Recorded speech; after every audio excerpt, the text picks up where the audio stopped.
Unified 911, anong matutulong namin sa'yo? Anya ti maitulong mi ken kapo. Anong may tatabang ko sa imo? Unsay akong ikatabang nimo? Ngini makadabang na misal ka no? Sa anumang wika o dialekto, may tulong na darating sa iyo.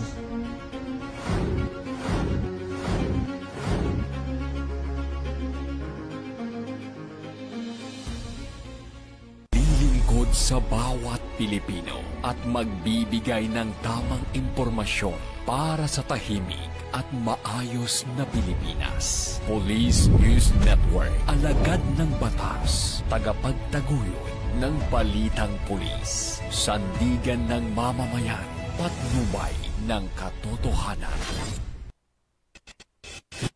Kampo Krame, maghahatid ng pinakahuling kaganapan at nagbabagang balita. Ito ang PNN Police News Network.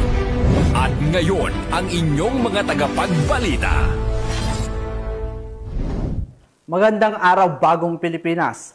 Ako ang inyong alagad ng batas taga-taguyod ng Balitang Pulis, Patrolman Julius Sam Acad. Maghatid sa inyo ng tamang balita, kwento ng pulis at serbisyo para sa mamamayan, at ito ang PNP News Online. Ang pangunahing balita ng Police News Network, alagad ng batas taga-taguyod ng Balitang Pulis.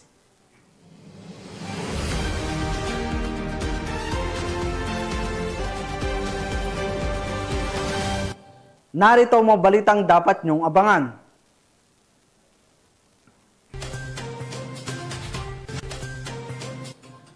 Lalaki, arestado sa kasong murder sa Maguindanao del Norte. 3, nasa kote sa Dagupan City dahil sa pagbebenta ng smuggled cigarettes online. At most wanted person arestado sa kasong frustrated murder sa Eastern Samar.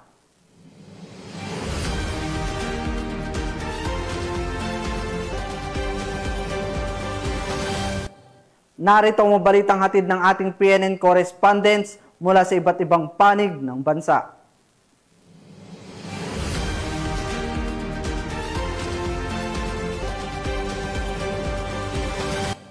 Simulan natin ang balita mula sa bahagi ng Luzon.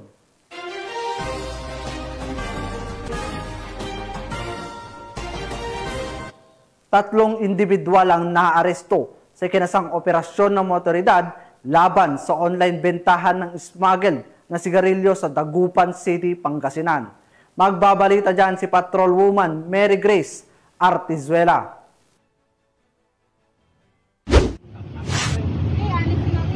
Tatlong online seller na sangkot sa pagbebenta ng smuggled na sigarilyo ang arestado sa Dagupan City, Pangasinan. Sa isinagawang cyber patrolling, natuntun ng mga otoridad ang Facebook account na ginagamit ng isa sa mga suspect sa pagbebenta ng mga puslit na sigarilyo online. Agad na kumilos ang mga tauhan ng Pangasinan Provincial Cyber Response Team ng RACU 1 at nakipag-ugnayan sa mga suspect para sa isang meet-up na nauwi sa matagumpay na entrapment operation. Nakumpiska mula sa operasyon ang mahigit 500 rims ng smuggled na sigarilyo. Nahaharap ang tatlong suspect sa patong-patong na kaso, kabilang ang paglabag sa Tax Reform Act at Tobacco Regulation Act of 2003. Muli naming pinapaalalahanan ng publiko na maging mapanuri sa bawat transaksyon online. Mula dito sa Kampo Krame, ako ang inyong PNN correspondent, Patrolwoman Mary Grace Artizuela, nagbabalita para sa Police News Network, alagad ng batas, taga-taguyod ng Balitang Pulis. Maraming salamat, Patrolwoman Artizuela.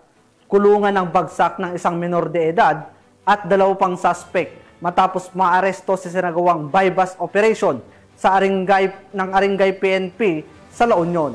Yan ang tinutukan ni Police Corporal J.R. Del Mendo. Arestado ang isang minor de edad at 2 pang suspect na 47 at 30 anyos sa sinagawang bypass operation ng mga miyembro ng Aringay Municipal Police Station sa Barangay Dulaw, Aringay, La Union. Nakumpiska sa nasabing operasyon ang 5 gramo ng hinihinalang shabu na nakapaloob sa 15 transparent plastic sachet at nagkakahalaga ng 34,000 pesos. 2 gramo ng hinihinalang dahon ng marijuana na nagkakahalaga naman ng 1,400 pesos kasama ang glass tube na naglalaman ng suspected marijuana residue Nakumpiska din ang 2 cellphone at isang 1,000 peso bill by bus money at isang motorsiklo na ginamit ng mga suspect. Isinagawa ang inventory at marking sa mga ebidensya sa mismong lugar ng operasyon sa presensya ng mga suspect at ng mga mandatory witnesses. Ang nabanggit na minor de edad ay isa sa ilalim sa probisyon ng Republic Act 9344 o ang Juvenile Justice and Welfare Act, habang ang 2 namang suspect ay naharap sa kasong paglabag sa Republic Act 9165 o ang Comprehensive Dangerous Drugs Act of 2002. Mula dito sa Ilocos Region, ito ang inyong PNN Correspondent, Police Corporal J.R. Del Mendo, alagad ng batas, tagataguyod ng Balitang Pulis. Maraming salamat, Corporal Del Mendo. Hindi nakaligtas sa batas ang isang regional most wanted person matapos maaresto ng operatiba ng Tansa Municipal Police Station sa Barangay Tres Cruces, Tansa, Cavite. Magbabalita dyan si Patrol Woman Mary May Sarturio. Arestado ang isang regional level most wanted person na may kasong 2 counts of rape sa isinagawang operasyon ng mga tauhan ng Tansa Municipal Police Station sa Barangay Tres Cruces, Tansa, Cavite. Nito lamang Setyembre 15 taong kasalukuyan. Kinilala ang suspect na si alias Franz, residente na nasabing lugar. Naaresto ang suspect sa bisa ng warrant of arrest para sa kasong 2 bilang ng panggagahasa na walang inirekomendang piyansa.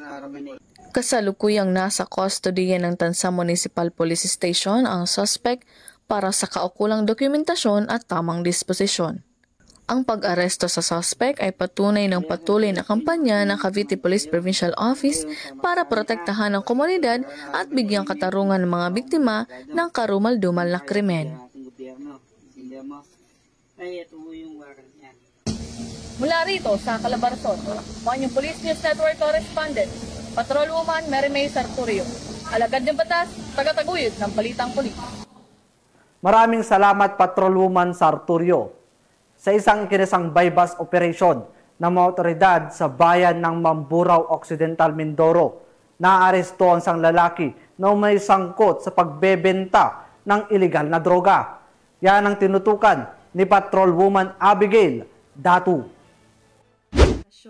Sa illegal na droga ang matagumpay na ikinasa ng mga otoridad na nagresulta sa pagkakaaresto ng isang suspect sa Sitio Boribor, Barangay Payompon, Mamburao Occidental, Mindoro nitong Setyembre taong kasalukuyan. Pinangunahan ng Philippine Drug Enforcement Agency Regional Office Mimaropa Regional Special Enforcement Team ang operasyon, katuwang ang Philippine Drug Enforcement Agency Regional Office Mimaropa Occidental Mindoro Provincial Office at Municipal Drug Enforcement Unit ng Mamburao Municipal Police Station. Sa isinagawang operasyon, nakumpiska mula sa suspect ang mga sachet ng hinihinalang shabu matapos ang isinagawang transaksyon. Kaagad na dinakip ang suspect at dinala sa himpilan ng pulisya para sa kaukulang dokumentasyon at pagsampa ng kaso sa paglabag sa Republic Act 9165 o ang Comprehensive Dangerous Drugs Act of 2002. Patuloy na pinaigting ng Philippine Drug Enforcement Agency at kapulisan ang kanilang kampanya kontra droga bilang bahagi ng mas malawak na agenda ng pamahalaan upang masugpo ang iligal na kalakalan at mapanatili ang katahimikan at kaayusan ng rehiyon. Sa ilalim ng 7-point agenda ni Acting Chief PNP Police Lieutenant General Jose Melencio C. Nartates Jr., higit na pinaigting ang kampanya laban sa iligal na droga bilang mahalagang bahagi ng malawakang laban kontra kriminalidad, isang direktiba na nakatuon sa disiplina, integridad at malasakit tungo sa isang mas ligtas at maayos na bagong Pilipinas. Mula dito sa Calapan City, Oriental, Mindoro, ako po ang inyong Police News Network Correspondent, Patrol Woman Abigail B. Datu, alagad ng batas, tagataguyod ng Balitang Pulis. Maraming salamat, Patrol Woman Datu. Matapos ang halos isang dekadang pagtatago, tuluyang naaresto ng mga operatiba ng San Miguel Municipal Police Station, Catanduanes, ang isang municipal most wanted person na may kinakaharap na kasong kriminal. Magbabalita dyan si Police Staff Sergeant Tadeos Quintana. Na naaresto ng mga operatiba ng San Miguel Municipal Police Station ang tinaguriang Municipal Most Wanted Person ng bayan ng San Miguel matapos ang halos 10 taong pagtatago sa batas sa isang operasyong isinagawa sa pangunguna ni Police Captain Rene R.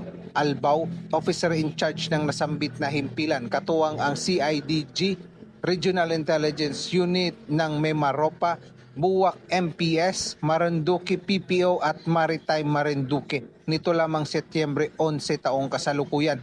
Kinilala ng mga otoridad ang suspect na si alias Placo at residente ng Barangay Partagan, Salvacion, San Miguel, Catanduanes. Ang nasabing operasyon ay batay sa warrant of arrest na inilabas ng presiding judge ng RTC Branch 43, Bira, Catanduanes, kaugnay ng kasong frustrated homicide sa ilalim ng criminal case number 3183 na may piyansang sa halagang 25,000 pesos. Sa kasalukuyan, nasa kustodiya na ng San Miguel MPS ang akusado para sa kaukulang disposisyon at dokumentasyon. Mula dito sa probinsya ng Catanduanes, ang Dahapi Island ng Kabikulan, ako ang inyong PNN Correspondent, Police Staff Sergeant Quintana, alagad ng batas, tagataguyod ng Balitang Pulis. Maraming salamat, Staff Sergeant Tadeos Quintana. Isinagawa ng Piat Police Station ang Barangay Peacekeeping Operation Seminar and Workshop sa bayan ng Piat, Cagayan upang ihanda at palakasin ang kanilang kakayahan sa pagpapanatili ng kaayusan, mabilis na pagtugon sa insidente at mas epektibong pakikipag-ugnayan sa PNP. Police Corporal Roldan Giab sa report. Matagumpay na isinagawa ng Piat Police Station sa pamumuno ni Police Captain Lief Bernard Guya, Acting Chief of Police, ang Barangay Peacekeeping Operations Seminar and Workshop para sa huling cluster ng mga barangay na kinabibilangan ng Katarawan, Villaray at Warat nitong buwan ng Setyembre ngayong taon. Kabilang sa mga tinalakay na paksa ang mga mandato at tungkulin ng BPATS, First Aid, Disaster Preparedness, VAUC at aktwal na demonstrasyon ng arresting techniques. Layunin ng aktibidad na higit pang hasain ang kakayahan ng mga barangay peacekeeping action teams sa pagpapanatili ng kapayapaan at kaayusan sa kani-kanilang nasasakupan.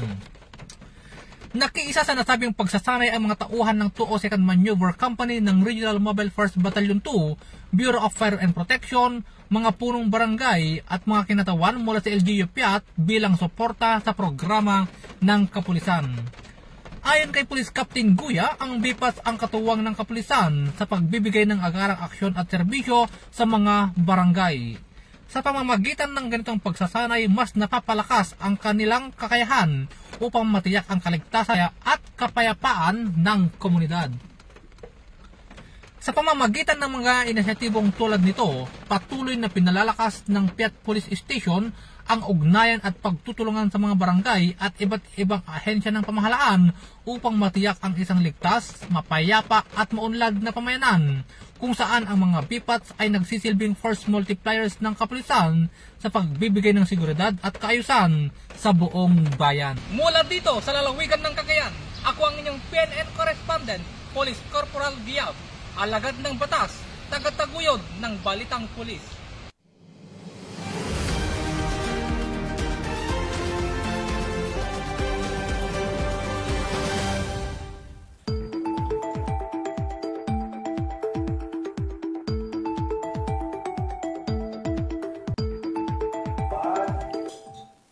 Para sa ating weather update, ayon sa Pag-asa, patuloy na tumatahak sa Northern Luzon ang Tropical Depression Marisol at huling namataan sa bahagi ng Tanudan, Kalinga.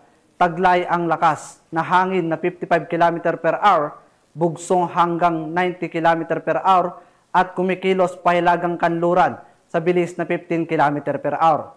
Nakataas pa rin sa Tropical Cyclone Wind Signal number 1 sa ilang bahagi ng Northern at Central Luzon. Inaasahan din ang malalakas na ulan at hangin, pati na rin ang maalon hanggang mabagyong karagatan sa mga apektadong baybayin. Paalala ng Pag-asa, mag-ingat ang publiko, lalo na sa mga lugar na mababa at bulubundukin. Ang Marisol ay posibleng lumakas bilang tropical storm paglabas nito sa Luzon Strait bukas.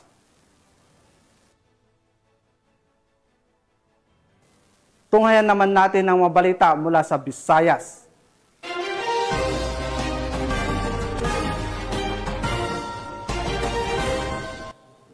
Arestado ng mga otoridad ang nakatalang top 9 provincial most wanted person sa kasong attempted murder at less physical injury sa San Policarpo, Eastern Samar. Magbabalita dyan si Patrolwoman Camberlane Flores. Estado ng mga autoridad ang nakatalagang top 9 provincial most wanted person na may kasong attempted murder at less serious physical injuries matapos mahuli sa barangay Kahagwayan, San Policarpio, Eastern Samar. Bandang alas 3 ng hapon nang maaresto ang akusado ng mga tauhan ng 801st Maneuver Company Regional Mobile Force Battalion 8 kasama ang San Policarpio Municipal Police Station, Dolores Municipal Police Station, 1st Eastern Samar Provincial Mobile Force Company, Eastern Samar Provincial Intelligence Unit, Provincial Intelligence Team Eastern Samar at Regional Intelligence Unit 8 sa bisa ng warrant of arrest para sa kasong attempted murder na may inirekomendang piyansa na 120,000 pesos at para sa kasong less serious physical injuries na may inirekomendang piyansa na 3,000 pesos para sa pansamantalang kalayaan. Dinala ang akusado sa San Policarpio MPS para sa kaukulang dokumentasyon at tamang disposisyon. Ang operasyon ay naging matagumpay sa pakikipagtulungan ng mamamayan upang mapaigting ang kampanya kontra kriminalidad para mapanagot ang mga taong may sala sa batas at mapanatiling ligtas ang komunidad tungo sa bagong Pilipinas. Mula dito sa Eastern Visayas, ako ang inyong PNN correspondent, Patrolwoman Flores, alagad ng batas, tagataguyod ng Balitang Pulis. Maraming salamat, Patrolwoman Flores. Nadakip ng pulisya ang isang high-value target sa ikinasang bypass operation sa barangay Trapiche, Oton, Iloilo. Ang report mula kay Patrolwoman Glidel, astrologo. Isang high-value individual ang naaresto sa matagumpay na buy-bust operation na isinagawa ng Station Drug Enforcement Team ng Oton Municipal Police Station. Nito lamang 15 ng Setyembre taong kasalukuyan. Pinangunahan ng operasyon ni Police Lieutenant Colonel Ali V. Estamber, hepe ng pulisya ng Oton. Bandang alas 9 ng umaga sa barangay Trapeche, Oton, Iloilo. Kinilala ang suspect sa alias na Anthony, 39 na taong gulang, binata, walang trabaho at residente ng Zone 1, Barangay Rizal, Palapala, Iloilo City. Nakumpiska mula sa kanya ang suspected shabu na tumitimbang ng humigit kumulang 60 gramo na may standard drug price value na tinatayang 408,000 pesos. Sa ngayon, nasa kustudiya na ng Oton MPS si Anthony at naharap sa kasong paglabag sa Republic Act 9165 o ang Comprehensive Dangerous Drugs Act of 2002. Patuloy ang kapulisan ng Western Visayas sa kanilang mahigpit at matatag na laban kontra iligal na droga upang matiyak ang kaligtasan at kapayapaan ng lalawigan ng Iloilo. Mula dito sa Police Regional Office 6, ako ang inyong Police News Network correspondent, Patrolwoman Glidel, astrologo, alagad ng batas, tagataguyod ng Balitang Pulis. Maraming salamat, Patrolwoman Astrologo. Patuloy na pinapalakas ng Lapu-Lapu City PNP ang kanilang ugnayan sa mamamayan matapos magsagawa ng community engagement at lecture sa Lapu-Lapu City, Cebu.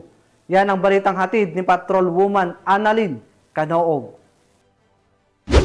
Sa gawa ng Lapu-Lapu City Police Office ang isang makabulong community engagement activity noong 14 ng Setyembre sa taong kasalukuyan sa Barangay Basak, Lapu-Lapu City sa ilalim ng pamumuno ni Police Colonel Diane V. Agustin, City Director. Pinangunahan ni Police Lieutenant Colonel Karen R. Barcoleta, Chief ng City Community Affairs and Development Unit, Police Captain Allen John R. Germudo, OIC ng Police Station 4, at Abdurrahim Lopez, Presidente ng Salaa Police Advocacy Group ang nasabing aktibidad. Bilang bahagi ng programa, nagbigay ang mga tauhan ng KADO ng mahalagang lecture ukol sa Republic Act 9262 o Violence Against Women and Their Children Act, Anti-Criminality at Cybercrime Awareness. Umabot sa 73 na kalahok ang nakinig at nakibahagi sa talakayan. Layunin ng aktibidad na mapalalim ang kaalaman ng komunidad tungkol sa mga batas at isyong panlipunan. Gayon din ang pagtibay ng ugnayan ng kapulisan at mamamayan sa pagsulong ng ligtas at mapayapang pamayanan. Patuloy na pinalalawig ng Lapu-Lapu City Police Office ang pagbibigay kaalaman at impormasyon hinggil sa kriminalidad at seguridad sa pamamagitan ng Community Outreach Program. Malaki ang naitutulong nito upang mabawasan ang pangamba at takot ng komunidad sa kaganapan sa lipunan. Ipinakita rin ito na ang kapulisan ay laging handang protektahan at tugunan ang anumang balakid sa kapayapaan.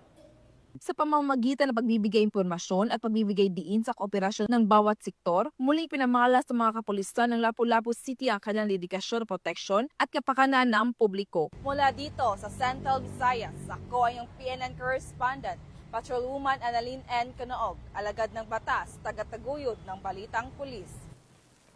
Maraming salamat Patrolwoman Kanoog.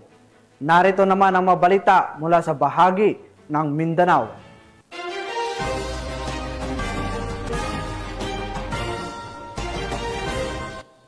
Arestado ang isang lalaki matapos makumpiskahan ng mga otoridad ng ilegal na droga at baril sa kinasang operasyon ng pulisya sa Gingoog City. Yan ang report ni Patrolwoman Sara Vem Batong Malaki. Isang lalaki matapos makumpiskahan ng droga at baril sa ikinasang buy-bust operation ng mga operatiba ng Hingoog City Police Station at City Drug Enforcement Team sa Purok 3, Barangay Lunaw, Hingoog City, dito lamang ika-13 ng Setyembre taong kasalukuyan. Kinilala ni Police Lieutenant Colonel Dennis G. De Los Santos, officer in charge ng Hingoog City Police Station, ang suspect na si alias Rigor, 41 anyos, may asawa, walang trabaho at residente ng nasabing lugar. Nakumpiska mula sa suspect ang kabuuang 24 grams ng hinihinalang shabu na may standard drug price na 164,084 pesos, isang caliber 45 pistol na may 7 bala, iba't ibang drug paraphernalia at cash na nagkakahalaga ng 7,600 pesos. Kasalukuyang nasa kustodiya ng Hingoog City Police Station ang suspect para sa tamang disposisyon. Mula dito sa Camp Capistrano sa Cagayan de Oro City, ako yung Police News Network Correspondent, Patrolwoman Rina Celestine Sandrihas, alagad ng batas, tagataguyod ng balitang pulis. Maraming salamat Patrolwoman Sandrihas. Nasa kote ng mga otoridad ang dalawang lalaki na isa sa sinagawang buy-bust operation sa Davao City kung saan mahigit 110,000 pesos na halaga ng hininalang shabu ang nakumpiska. Tinutukan niya ni Patrolwoman Daphne Pasaol. Ang lalaki na aresto ng mga tauhan ng Baleo Police Station sa isang matagumpay na anti-illegal drugs operation na isinagawa nitong Setyembre 16 sa Purok 5, Kawayan, Barangay Manambulan, Davao City. Nakumpiska sa mga sospek ang hinihinalang shabu na may kabuuang bigat na 16.29 grams at may tinatayang halaga na 110,772 pesos batay sa standard drug price. Kinilala ang mga sospek na sina alias Amo, 29 anyos at residente ng Purok 1, Tagluno, Toril, Davao City at alias Wally, 38 anyos, residente ng Purok 4, New Bohol, Barangay Manambulan, Tugbuk District. Maliban sa droga, nasamsam din mula sa mga sospek ang buy-bust money, isang kalibre 38 na baril na may 3 bala, isang weighing scale, 2 improvised glass tutor na may shabu residue, isang green metal container at isang aso na leather body bag. Dahil dito, nahaharap ngayon ang mga sospek sa kasong paglabag sa Republic Act 9165 o ang Comprehensive Dangerous Drugs Act of 2002. Patuloy naman ang paalala ng mga otoridad sa publiko na makipagtulungan at isumbong anumang kahina-hinalang aktibidad sa kanilang komunidad upang mas mapalakas pa ang laban kontra drogas sa lungsod.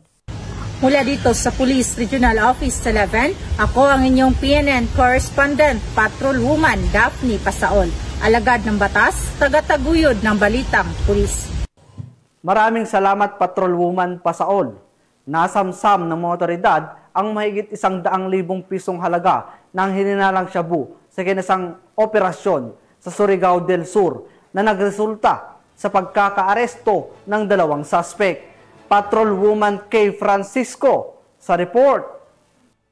Umabot sa 115,000 pesos ang halaga na hinihinalang shabu ang nasamsam at 2 drug personality ang naaresto at sa bayang operasyon ng kapulisan at PDEA sa Tago at Bislig City, Surigao del Sur na lamang gabi ng Setyembre 2025. Kinilala ni Police Colonel Jeffrey Lawrence D. Moresio, Provincial Director ng Surigao del Sur Provincial Office, ang mga suspect na sina alias Wen, 33 anyos, isang high-value target mula sa Barangay Gamot, Tago at alias Damdam, 35 anyos, bagong tukoy na pusher mula sa Barangay Pamaypayan, Bislig City. Sa operasyon sa Tago ay nakumpiska kay Wen ang 6 na sachet na hinihinalang shabu na may timbang na 10 gramo at halagang 68,000 pesos kasama ang mga drug paraphernalia. Samantala sa Bislig City ay nasamsam kay Damdam ang 11 sachet na hinihinalang shabu na may timbang na 7 gramo at halagang 47,600 pesos kasama ang mark money at iba pang paraphernalia. Nahaharap ang mga suspect sa kasong paglabag sa Republic Act 9165 o Comprehensive Dangerous Drugs Act of 2002. Mula rito sa rehiyon ng Caraga, Ako ang yung PNN correspondent, Patrolwoman K. Francisco, alagad ng batas, taga-taguyod ng Balitang Pulis. Maraming salamat, Patrolwoman Francisco. Hindi na nakapalagpa ang isang lalaki matapos maaresto ng mga tauhan ng Matanog Municipal Police Station dahil sa kasong murder. Ang detalye ng report mula kay Patrolwoman Mary Chris Algabre.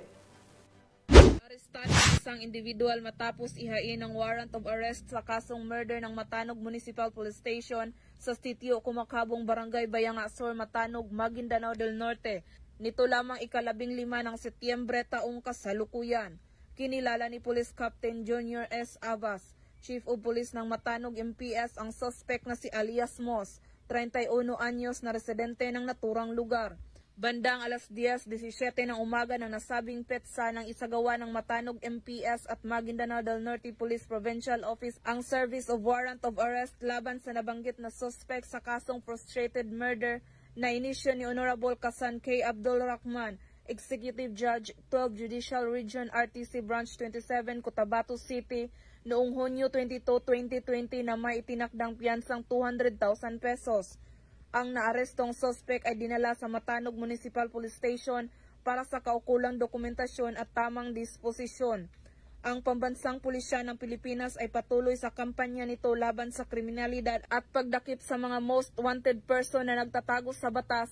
Dahil dito tumigil ang buong hanay ng kapulisan para sa maayos, mapayapa at maunlad na bagong Pilipinas. Mula rito sa rehiyon ng Bangsamoro, ako ang inyong Police News Network Correspondent, Patrolwoman Mary Chris Algabre, alagad ng batas, taga-taguyod ng Balitang Pulis. Maraming salamat, Patrolwoman Algabre. Isinagawa ang transfer ceremony ng Sulu Provincial Police Office mula sa Regional Police Office ng Bangsamoro Autonomous Region patungo sa Police Regional Office 9. Ang buong detalye ng balita mula kay Patrolwoman Joyce Franco.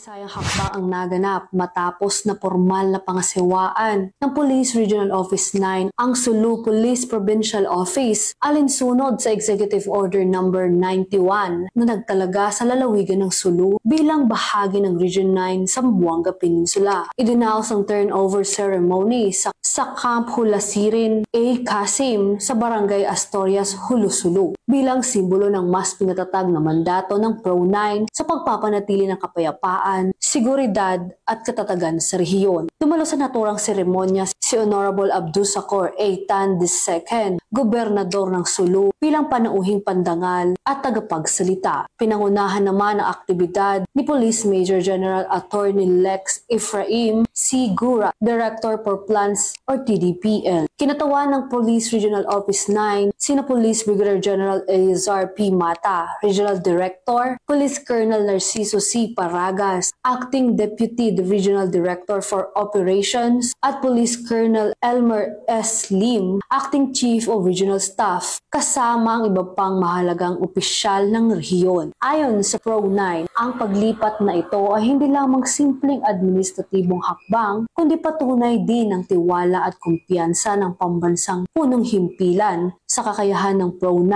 na mamuno. Kabilang sa kanilang tungkulin ang pagbibigay ng ganap na suporta sa SPPO at pagtutulungan upang mapanatili ang katahimikan at kaayusan ng lalawigan. Sa pagtanggap ng bagong responsibilidad na may profesionalismo at dedikasyon, pinagtitibay ng Pro-9 ang kanilang pangako na itaguyod ang pagkakaisa, kooperasyon at sama-samang pananagutan para sa mas ligtas at maunlad na rehiyon. Mananatiling tapat ang Police Regional Office 9 sa kanilang misyon na maglingkod at magprotekta sa publiko ng may integridad, profesionalismo at kahusayan para sa kapayapaan at kaayusan sa buong Zamboanga Peninsula at sa bagong kaanib nitong lalawigan ng Sulu. Mula dito sa Zamboanga Peninsula, nagbabalita ako ang inyong PNN Correspondent, Patrolwoman Joyce Franco, alagad ng batas, taga-taguyod ng Balitang Pulis. Maraming salamat, Patrolwoman Franco. At yan ang mga balitang nakalap ng ating PNN correspondents mula Luzon, Visayas at Mindanao. At mga ka-PNN, 99 days na lang at Pasko na!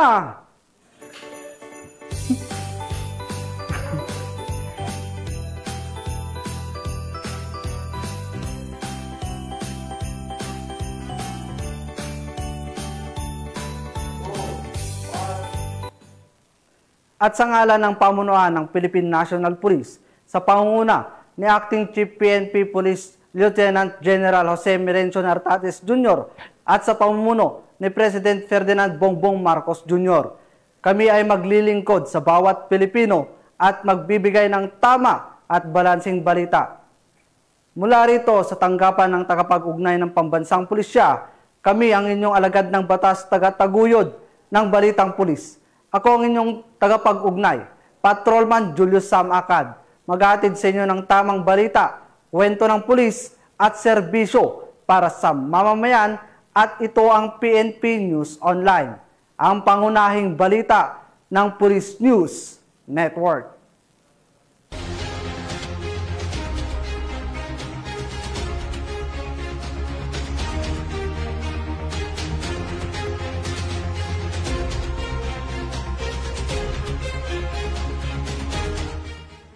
Police News Network, alagad ng batas, tagapagtaguyod ng balitang pulis.